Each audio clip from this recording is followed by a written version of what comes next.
Hey everyone, in this video I'll show you the exact steps to use the free reports and dashboard filters in Agile CRM to track your performance. First, go to your main dashboard. This is your homepage.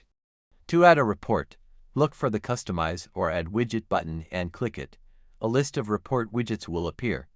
Choose a report like Deals Forecast or Email Campaign Performance. Click on it to add it to your dashboard. You can drag the widget to place it where you want. Now, let's use filters. On your dashboard, each report widget has a small filter or settings icon. Click it. A menu will open where you can set a date range. Choose last 30 days or this month and click Apply. The report will update to only show data from that period. For more detailed reports, click Reports in the left menu.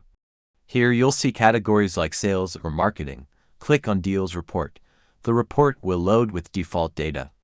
To filter this report, look for the Filter button near the top. Click Add Filter. You can filter by pipeline, owner, or date created. Select your filter, set the values, and click Apply. The table will update instantly. Finally, to see contact engagement, go to the Contacts report. Use the filter to see contacts created in the last week or contacts tagged as hot lead. And that's it. You've added reports to your dashboard, filtered them by date, and used detailed filters to track sales and engagement. If this helped you track your business better, please like and subscribe for more. See you next time.